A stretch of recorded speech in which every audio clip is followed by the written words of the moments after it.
Goeiedag en welkom by nog 'n episode van Leeflig. Onthou, as jy van die inhoud hou, om asseblief te subscribe op YouTube.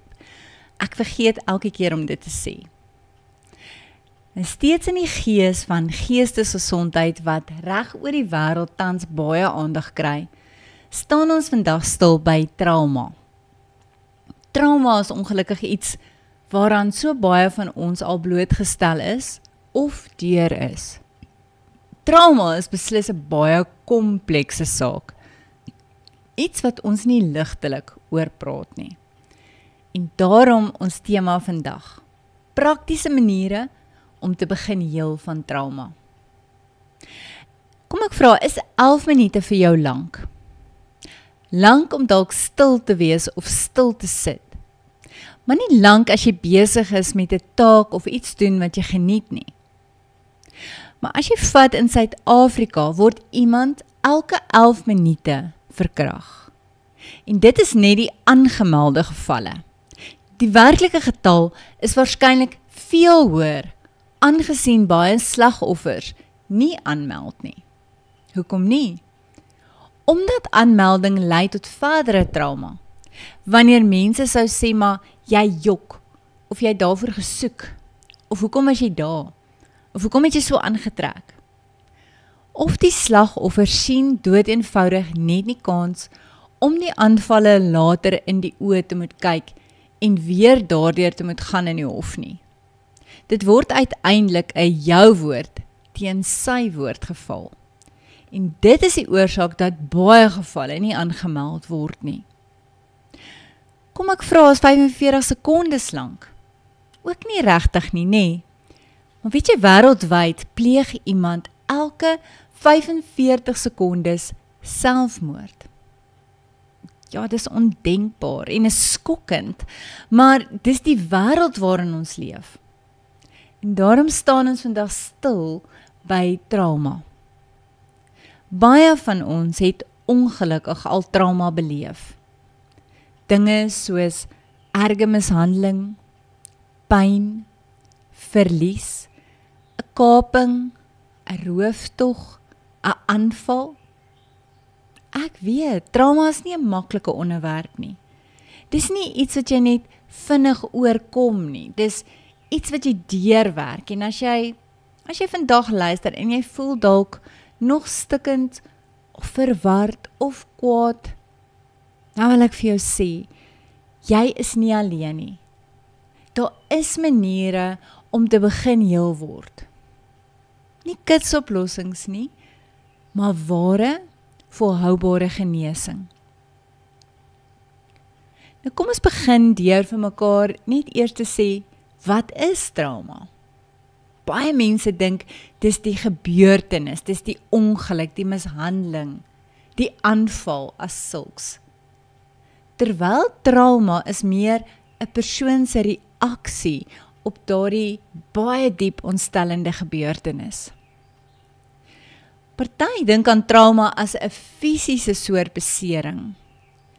Maar die waarheid is dat alhoewel trauma fisies kan wees en dit is dikwels, kan dit ook emosioneel wees en selfs geestelik. En dis hoekom dit so belangrik is om te onthou dat die wonde wat jy nie kan sien nie, net so seer kan wees soos die wat jy wel kan sien. En die wat jy nie kan sien nie, vat selfs soms langer om gesond te word. So ek wil hê ons moet hierdie onderwerp baie versigtig betree en ek wil amper my skoene uittrek en sê, ek loop nou op heilige grond. Want ek weet nie met wat se verskriklikheid jy dalk mee worstel nie. En ek wil poog om met hierdie inset vir jou hoop te bring. Baie van ons het groot geword in 'n tyd waar as ons gesê het ons het trauma beleef, dan het ons gehoor, kom met oor dit, sit dit agter jou, vergeet van dit is nie so ergie, ruk jouself reg.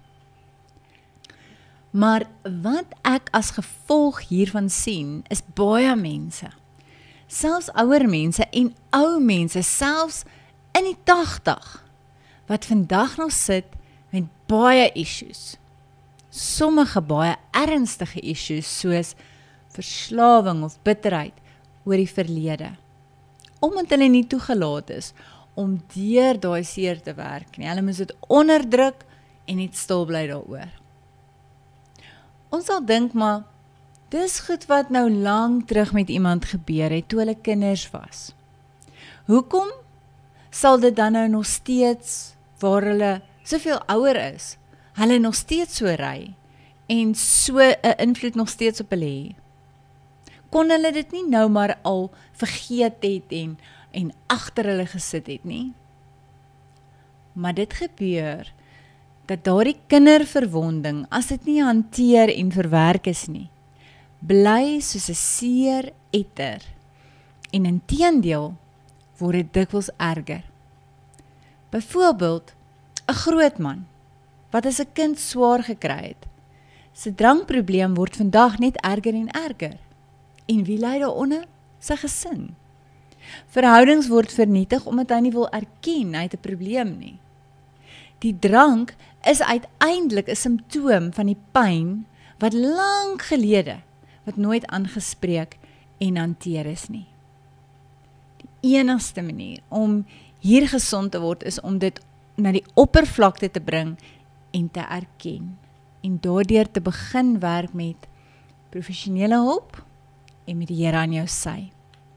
Dit is moeilik, ja. En ek minimiseer glad nie jou seer enigsins nie. Maar die alternatief is om te bly waar jy is en die mense wat jy liefhet en wat jou liefhet, stelselmatig van jou te vervreem, as jy nie alreeds het nie. So wat ek wil doen vandag is om 'n fondasie te lê vir 'n beter verstaan van trauma en saam te soek na maniere om gesond te word en uit te kom by 'n plek van vrede en heling en hoop. Nou ons kan begin deur te sê dat daar verskillende soorte trauma is. Ons kry 3 soorte trauma. Eerstens akute trauma. Dis daai respons op 'n eenmalige gebeurtenis, iets soos 'n noodlottige motorongeluk, 'n natuurramp, komplikasies met kindergeboorte of 'n daytrip. Tweedens kry ons kroniese trauma. Dit is 'n langtermynrespons op uitgerekte of herhaalde gebeurtenisse, byvoorbeeld waar jy dalk die slagoffer was van 'n geboelery op skool, of blootgestel is aan konstante rasisme, of pornografie, of 'n ma of pa, hulle was alkoholiste, of jy is seksueel mishandel. En dan derdens komplekse trauma. Dit is die resultaat van 'n reeks traumatiese ervarings soos verwaarlosing, wreedheid of geweld van ouers, of gewoon om in vrees groot te word. Om in konstante vrees groot te word beteken dat jy nooit regtig kon ontspan nie. Jy het geleer om altyd op jou hoede te wees vir 'n stemtoon, 'n voetstap, 'n deur wat klap. Jy het geleer om mense se gesigte te lees voordat hulle iets sê, want jy moes weet of jy veilig is. En jou liggaam het geleer om gespanne te wees, selfs wanneer daar geen onmiddellike gevaar was nie. Jou brein het geleer om te oorleef en nie te vertrou nie. En vir jare het jy oor en oor daai trauma beleef. Trauma verander 'n mens se breinfunksie en ook hoe jy goed onthou. Trauma verander hoe jy mense sien, hoe jy God sien, hoe jy die lewe sien. Dit is jou moeilik om mense te vertrou, om God te vertrou, en jy mag voel jy is altyd op die rand, altyd gereed om te vlug, te veg of te vries. En jy mag selfs sukkel om rus te vind, om liefde te ontvang, of om jouself veilig te voel in jou eie vel. So die vraag is, hoe raak ek gesond? Is daar hoop? Natuurlik is daar. Met die Here se hulp natuurlik en selfs professionele persone wat ook hierin spesialiseer en jou kan help, is daar verseker hoop. So waar begin ek? Waar begin ek deel met my trauma en raak ek gesond? Wel, eerstens word ons nie gesond as ons dit ignoreer, of ons onderdruk dit, of ons probeer nie daarvan vergeet, ons praat nie daaroor nie. Ons begin gesond word, wanneer ons dit begin prosesseer en dit te verwerk. En om dit te verwerk, het ek nodig om dit te erken. Ek het nodig om dit op die naam te noem en te sê, maar ek is verwerp, ek is mishandel, ek is gediagnoseer met kanker. Eers dan kan ek dit begin verwerk. Nou jy kan, as jy wil, kan jy jou pyn ignoreer. Maar jy bluf niemand nie. Die wond is steeds daar. En dit gaan nie sommer weggaan nie. Jy loop met 'n oop wond rond. Trauma is soos 'n landsmyn wat jy afgetrap het en jy is aan flarde geruk. Maar jy laat nie iemand jou wonde behandel en verbind nie. Jy loop maar net so stikkend rond. En wat dan gebeur is, in plaas van om te soek op die regte plekke, gebruik jy nou ander dinge om mee te cope met die pyn. Want jy kan nie die pyn hanteer nie. So, jy gebruik dwelms om die pyn te doof, alkohol, seks, kos, of jy sny, of jy werk net. Maar dis nie hoe jy jou lewe wil lei nie. So wat kan ek doen? 'n Goeie begin is om die moed te hê om daaroor met iemand te praat. Om dit uit te kry in die ope. Om dit net hardop vir iemand te sê, is die begin van 'n berg wat van jou skouers begin afrol. Daai verligting, net om vir iemand te kan sê wat gebeur het. Praat daaroor. Skryf daaroor. Om 'n joernaal te hou, help om jou emosies te verwerk en om patrone te sien. Jy hoef nie mooi te skryf nie, net eerlik. Ek wil jou aanmoedig om 'n veilige plek, 'n veilige spasie met die regte mense te kry om jou pyn, die pyn van jou trauma te verwerk. Nou ek kan nou al sommer hoor hoe party van julle rebelleer en sê, wat gaan praat help? 'n Klomp gepraatery en gepraatery gaan absoluut niks help nie. En tog is daar 'n klomp waarde daarin wanneer ek in 'n veilige ruimte bietjies tog kan deel. Tog gebeur iets. Gesprek is helend. Dit help om jou gedagtes te orden en jou pyn te verwerk. Kry 'n beraader, 'n mentor, 'n vriend of 'n geestelike leier wat jou nie probeer fiks nie, maar wat jou eerlik kan hoor. Nou ek wil graag die volgende illustrasie gebruik. Stel jou nou voor dat hierdie asblik vol opgerolde papiere is jy. En al hierdie papiere stel die slegte goed voor wat al met jou gebeur het in jou lewe. Al die traumatiese gebeure wat jy al deur is. En soos wat jy jou lewe lewe, voel dit net oorweldigend. Hierdie herinneringe borrel tydig en tydig op. En jy sukkel om te fokus op die res van jou lewe. Wat kan ons doen omtrent dit? In terapie gebeur die volgende. Die terapeut sal jou bystaan om jou te help met die pynlike herinneringe. Om jou vaardighede te gee om dit verantwoordelik uit te pak. En oor tyd sal hulle jou help om elke herinnering versigtig oop te maak, teen jou eie tempo, en hulle sal jou toelaat om daardie herinnering te prosesseer en te verwerk. En dan kan jy dit netjies opvou en dieselfde doen met die volgende. Totdat dit wat jy mee gelos is net 'n netjiese pakkie herinneringe wat netjies pas aan die onderkant. En van hierdie skynbaar wat ons lewens voorstel. Maar hierdie klompie herinneringe pas dan netjies aan die onderkant, wat jou dan laat met meer kapasiteit om te fokus op die lewe wat jy vandag wil lewe. Tweedens, ons vat dit wat so seer is in ons lewe en ons vat dit na die Here toe. Moenie die Here uitsluit uit jou gesond word proses nie.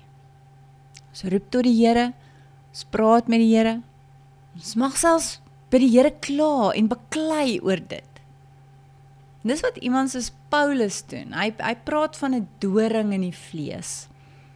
En dit lyk my ons almal het maar 'n doring. Iets in ons lewens wat ons wens ons nie gehad het nie. Paulus het 3 keer gebid dat die Here dit van ons sal wegneem. Waarskynlik dink ek dit was baie meer as 3 keer. Maar hy het sy doring na die Here toe gevat en hy het gebid, en hy het gesmeek en hy het gepleit. Net so kan jy jou seer na die Here toe vat en jy kan dit weer na hom toe vat en jy kan dit 'n 3de keer en 'n 4de keer en 'n 1000ste keer na hom toe vat. Jy kan op God afpak en sê, Here, ek verstaan nie hoekom dit gebeur het nie. Hoekom het U dit laat gebeur? U kon dit gestop het. Hoekom het U nie? Jy kan vir hom sê, dit was nie my skuld nie, ek was maar nog 'n kind, dit was nie regverdig nie en dit moes nie gebeur het nie. Wees eerlik en moenie terughou nie. 3 keer het Paulus by die Here gepleit en gesê, Here, vat hierdie weg, vat hierdie weg. Maar selfs al vat die Here dit nie weg nie, is dit sy antwoord.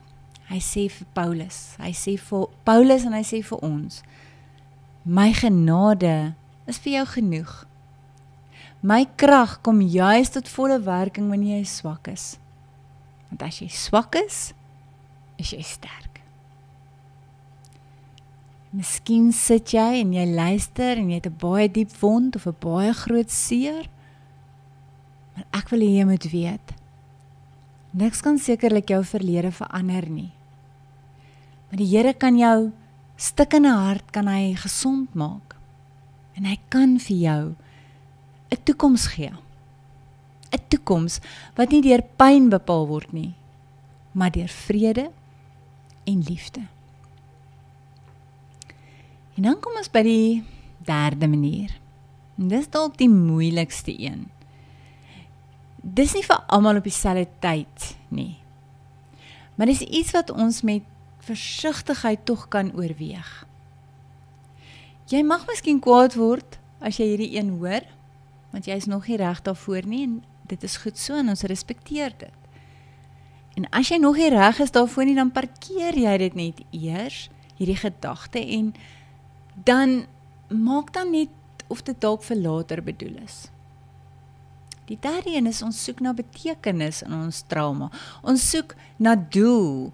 Ons soek na die moontlikheid dat God my seer moontlik kan vat en dat ek iets goeds daaruit kan haal en iets goeds daaruit kan leer. En miskien is dit nog te gou vir jou.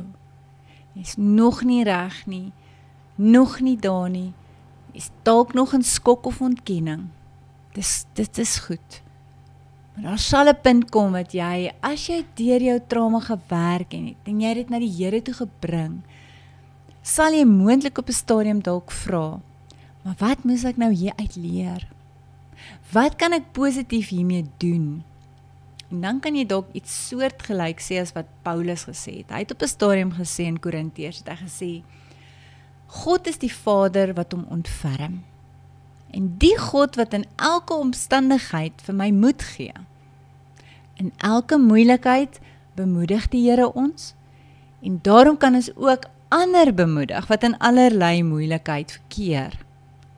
Ons kan hulle bemoedig met dieselfde bemoediging waarmee God ons bemoedig, sê hy.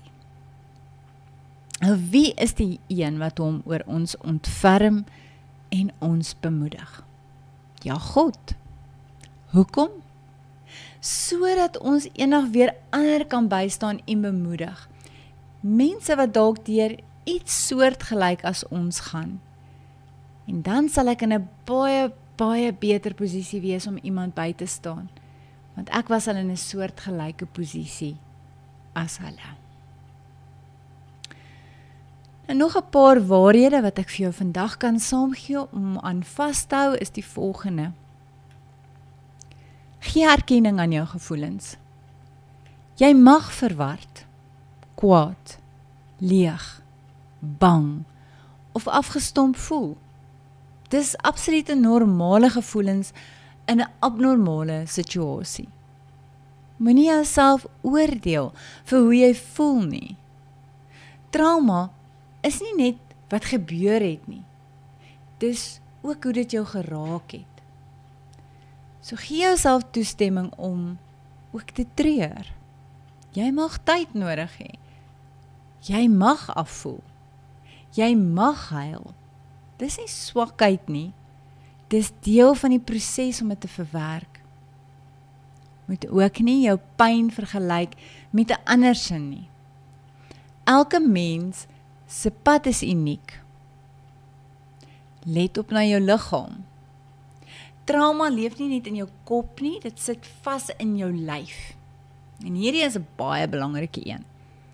Ek het 'n vriendin wat nou al jare ingehoue trauma in haarself het en nou het sy uiteindelik by 'n biokinetikus uitgekom wat haar help om die trauma wat letterlik in haar lyf vassit, om van dit ontslae te raak deur oefeninge en asemhalingstegnieke.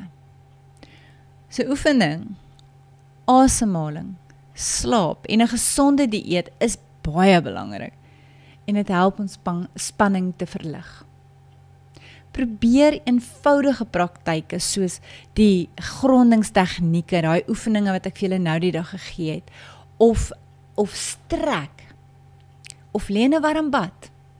Dit alles doen wondere. Dan onthou, herstel is nie lineêr nie. Jy sal goeie dae hê en jy gaan slegte dae hê. En dit is nie terugval nie, dis alles deel van hierdie proses. So wees geduldig met jouself. Moenie druk om oor dit te kom nie, maar fokus om gesond te word en aanvaar ondersteuning. Laat mense toe om jou te help. Jy hoef nie alles alleen te dra nie. Gemeenskap, kerk, familie en vriende is deel van God se genesingsplan. En soek daai professionele hulp indien nodig. As jy sukkel om te funksioneer, jy kry nie geslaap nie, kry nie geëet nie, of jy voel so vasgevang in vrees, kry net hulp. Traumaberading, pastorale begeleiding en mediese ondersteuning kan jou dra. En daar is wonderlike netwerke wat reeds bestaan. En een daarvan is traumanetwerke, wat ontwikkel is deur ons kerk, en ons is verskriklik trots om dit te sê. Ons ontwikkel onder leiding van Dr. Tinus van Staden. Traumanetwerk is 'n interkerklike en 'n gemeenskapsgerigte inisiatief wat ontstaan het uit 'n dringende behoefte om mense wat trauma beleef het, veral in die landbougemeenskap onder die boere te ondersteun. Dis nie 'n organisasie met kantore nie, maar dis 'n netwerk van kerke, beraders en gemeenskapsorganisasies wat saamwerk om mense te help wat trauma beleef het. Daar is 'n toep, 'n app wat jy op jou foon kan aflaai en dadelik het jy toegang tot sielkundiges en beraders in jou omgewing wat jou kan help. Laai nie die app af. Die app se naam is Trauma Netwerk. Nou ek weet nie waardeur jy die afgelope jaar is nie. Jy het dalk 'n geliefde aan die dood moes afstaan, jy het dalk 'n swangerskap verloor, jy het dalk jou werk verloor, jy het dalk so seer gekry dat jy net heeltemal wil onttrek. Maar die waarheid is, jy kan genees. En nog meer as dit, jy kan sterker word nadat jy gesond geword het. Daar is hoop. Hou net daaraan vas en kry die nodige hulp wat jy nodig het. Deel hierdie boodskap met iemand wat dit dalk net so nodig het. En so help ons mekaar om weer die lig te sien. Dankie dat jy saam geluister het. Tot volgende keer. Leef lig.